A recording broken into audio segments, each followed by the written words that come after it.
सारे दर्शकों ने मेरी राम राम। मैं प्रियंका कोहाड़ और इस समय हम मौजूद है किनाड़ा गांव में, जो कि जींद जिले का गांव है। और यहाँ पर हम पहुंचे हैं, जैसे कि आपको लगातार दिखा रहे हैं। हर एक गांव का सर्वे भी कर रहे हैं, सरपंचों से मिल भी रहे हैं। हमारे साथ मौजूद है राजकुमार आर्य और उनकी धर्मपत्नी कविता आर्य। तो इन्होंने एक जैसे इनसे बातचीत हुई है और भी बातें करेंगे कि एक नशे के ऊपर स्पेशल एक मुहिम चलाई है। तो उस मुहिम के बारे में हम पूछेंगे कि सबसे ज़्यादा ध्यान केंद्रित वहाँ किया गया है नशे की तरफ। तो राम राम सर। राम राम जी सभी। मैडम जी आपको भी राम राम। राम राम।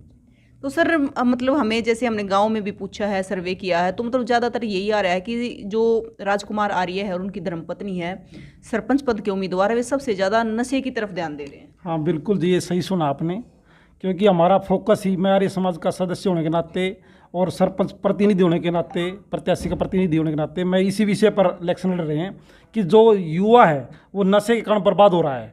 और अभी एक कल अखबार में आया है, नशे के कारण जो शारीरिक कमजोरी तो थी और मानसिक भी कमजोरी है और समाज निरंतर पतन की ओर जा रहा है। तो हमारा मुख्य लक्ष्य सरपंच बनने का भी और समाज सेवा का भी नशे के खिलाफ है और निरंतर नशे के खिलाफ कार्य करते रहते हैं। और इलेक्शन भी हमारा इसी मुद्दे पर रहेगा, सरपंच पद के लिए। जो सर जो आपका इलेक्शन रहेगा सरपंच पद का, वो नशा मुक्त रहेगा? हाँ जी बिल्कुल, 100% नशा मुक्त रहेगा।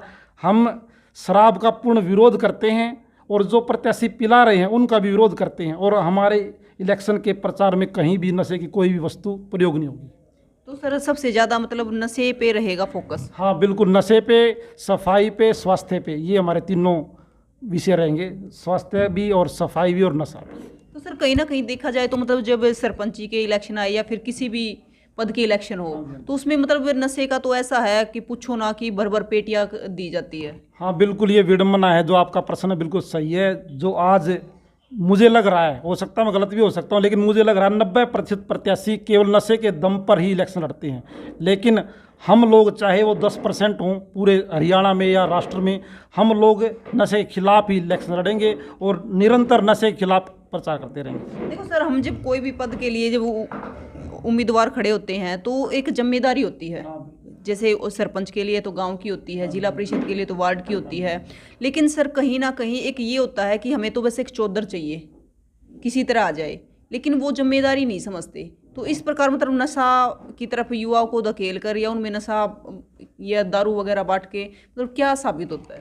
ये बिल्कुल आपका प्रश्न सही है और कड़वा है। कुछ लोग केवल चौधर के लिए सरपंच के इलेक्शन लड़ते हैं, लेकिन हम समाज सेवा के लिए इलेक्शन लड़ रहे हैं। मुझे अपना गांव चाहिए, सबसे पहले मुझे गांव चाहिए और गांव की स्थिति को सुधारने के लिए सरपंच पद चाहिए।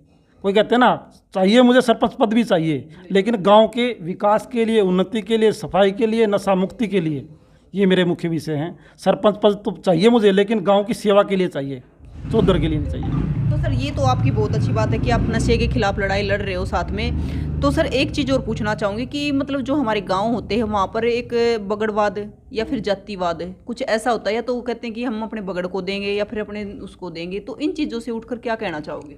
बिल्कुल, ये वर्तमान में स्थिति भयंकर है। कोई क्षेत्रवाद, जातिवाद और बगड़वाद, लेकिन मेरा गाँव ऐसा नहीं है। देखो, जातिवाद तो कुछ है, लेकिन मैं मेरे गांव को एक परिवार की तरह देखता हूं और पूरे गांव को एक परिवार की तरह उन्नत करना चाहता हूं। न कोई पक्षपात है। और हमारे आर्य संगठन में 36 बिरादरी के लोग हैं, युवा हैं, जो नशे से दूर हैं, और हम उनको एक परिवार की तरह संगठित करके और अपने गांव का विकास करना चाहते हैं। हम जातिवाद बिल्कुल काटा मारते हैं जातिवाद के ऊपर। क्योंकि सर जो सरपंच होता है ना, वो किसी एक जाति का होता है ना किसी बगड़ का होता है, तो वो पूरे गाँव का होता है, पूरे गाँव का सहयोग करने के लिए होता है, पूरे गाँव के कार्य करने के लिए होता है।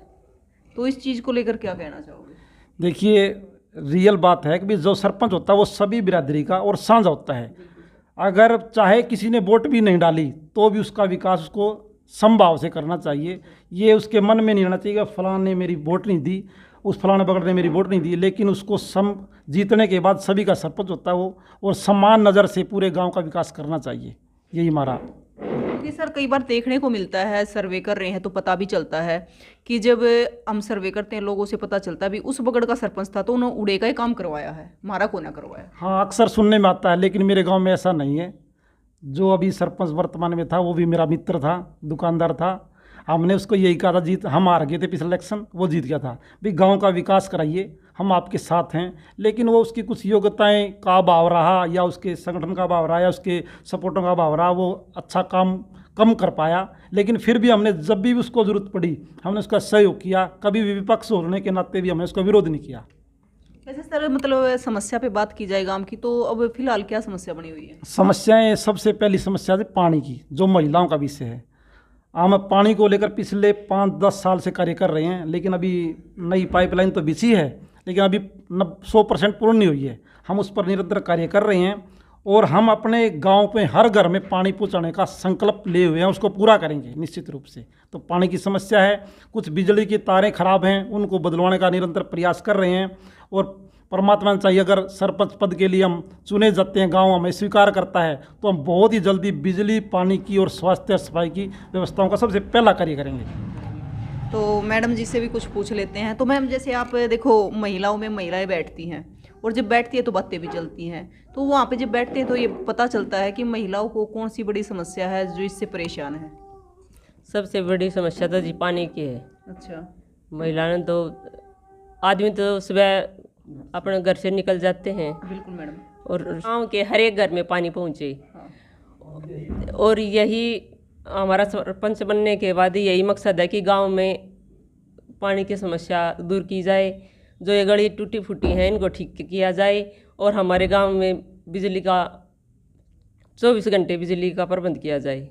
बिल्कुल। तो मैडम ने बहुत अच्छी बात कही कि बिजली का भी प्रबंध किया जाए, और जो महिलाओं की समस्या रहती है, कभी मटके में पानी भर के लाते हैं, नहीं तो शायद पानी की इतनी बड़ी समस्या जो पीने की पानी की समस्या मैडम ने बताई है।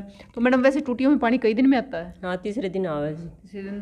तो अगर गर्मी के मौसम की बात करें तो गर्मी के मौसम में 3 दिन में पानी आना बहुत बड़ी बात है, क्योंकि पशुएं भी रखते हैं और भी काम होता है। महिलाएं खेतों में भी जाती होगी? हाँ, जाओ है जी। तो मतलब खेतों से आने के बाद फिर मटका सिर पे लेके आना? हाँ जी, बिल्कुल परेशान हो जाए हम भी।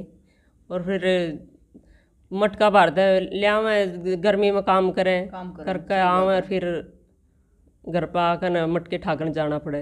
और फिर कई बार घर वाले ने भी कह दे तेरे पे यो काम ना बनता घर का। इतनी देर में आई थी। हाँ, इतनी देर में भी आई थी, घर घर का ना बनता। हाँ, तो यह भी चीज़ रहा है, मतलब घर घर का ना बनता। तो देखो बहुत सारी समस्याएं हैं। तो कविता जी हैं और जो राजकुमार आर्य जी हैं, तो इन्होंने एक तो नशे के खिलाफ सबसे अच्छी बात है, और जो पानी की बिजली की जो समस्याएं हैं, तो मतलब ये गांव को एक परिवार की तरह बनाना चाहते हैं। तो इनके विचार आपको कैसे लगे तो कमेंट बॉक्स में हमें ज़रूर बताएं, और तस्वीरों को ज़्यादा से ज़्यादा शेयर करते रहे, ताकि सबके विचारों का पता चल सके, एक दूसरे के विचारों का आदान प्रदान हो सके। तो फिर मिलेंगे। जय हिंद।